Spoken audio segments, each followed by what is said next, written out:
السلام عليكم ورحمة الله وبركاته. كم جرتن كبجمتوتا في جالتمتوني هردفتوني برسورة ما الحمد لله أنا نجا كوت نجا إني كي كان جال الله كبجادا بكير سمرت نجا إجا دعوتوتن كيا فيديو راهنا كيساتي وانا نسمبرسيسو مسنجري وان هارا وان اسنيت تلتو كوال لما تكو في دجرا وان في ثاني نسمبرسيس إجا دعوتوتن كيا وان تهارون في دمال تنجودا حالا بريفم يرو نما فولي بريسن يجود مسنجران حالا بريفم يرو ولي بريسن بريفم نما بريسن haala kennatti namaatti barreessuu dandeessanii fi akkasuma haala sagalee yeroo namaaf ergitan sagalee namaaf erguu deemnu san irra deebinee dhaggeeffachuu hin dandeenyu jechuudha. Amma osuma nama saniin ergin jechuudha ergoon duratti sagalee keessan haala dhaggeeffatanii waan dubbatan cheek gootanii namaatti ergitan fidee jira jechuudha. Isin galee osuma ergin jechuudha sagalee waraabessan irra deebitanii dhaggeeffatanii nama sanii haala itti erguu dandeessan jechuudha. Egaa daawwattoota keenya warroon YouTube channel keenya faarawwataa tan bagana gahaan dhuftan jecha YouTube channel keenya subscribe godhachuun daggatanaadha. Yeroo subscribe gootan barumsa asirratti dabarsinu guyyaan nama dura akka simbira ga'uuf mallattoo notification san click itti godhaadha itti booda all ka jettu irra kaayyadhaadha. Akkasuma barumsa garraadhaa sin darbee YouTube channel keenya jala seenaadha waan isin baradhaadha. Barumsa keenya yoo isin tolee isin gammachiisu video keenya namni baay'een argee kan raafatu like share waliif gochuun daggatanaadha. Egaa gamanumaan gama barumsaa sin dabarsa hanga xumura video keetti nafaana turaan hordofaa sin jira.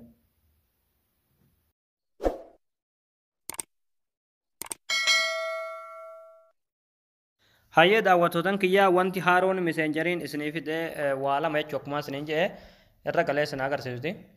Awwaala yeroo meseejii sagaleedhaa namaaf ergitan jechuudha. Haala kanaan waraabuu yeroo eegale waan haasoftan jechuudha istooppi gootanii dhaabdanii achi booda kiliika asirra gootaniiti sagalee keessan dhaggeeffatan jechuudha. Eegalee. Achi booda sagalee sirrii yoo ta'e ni ergitanii yoommoo sagalee sanarraa waan jibbitanii qabaatan dileet ka jettan kilik gootanii dileetti gootanii jechuudha. Inni lammaffaadha barreeffama jechuudha isin galee fakkeenyaaf barreeffama tokko jechuudha haala kanaan yeroo akkatti barreessan jechuudha bakka sarchii kanarratti kilik gootan kutakka achi booda haala kanaan kinoo ni jirti jechuudha wanni hadiyyaa fakkaatu asirratti yoo feetan ammoo akka biddaa kanatti akka bololuuf akkasittis erguu dandeessanii yoo feetan ammallee akkasuma dhootaniiti kunoo wanni hadiyyaa tana irratti kilik gootanii achi booda haaluma kanaan nama san bira gaha jechuudha isin galee namichi yeroo irratti dhahe malee yeroo hadiyyaa kana irratti dhahee hadiyyaan kun baname malee meseejii isin barreessitaniif san beekuu hin danda'u jechuudha isin galee akkuma margaa jirtan barreeffamni akkam jiru kun hadiyyaadhaan hidhamee jira jechuudha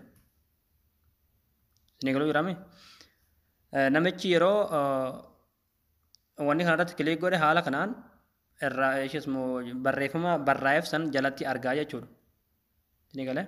Egaa daawwattoota kiyyaa wanti haaroon meseenjeriin fide kana fakkaata akka isinitti tolabdiin qabaa barumsi keenya kanarraa asirratti raawwataa barumsa dabalataa argachuudhaaf chaanaala keenyaaf haarawwataa subscribe gootanii maatii keenya ta'uun daggatinaadha.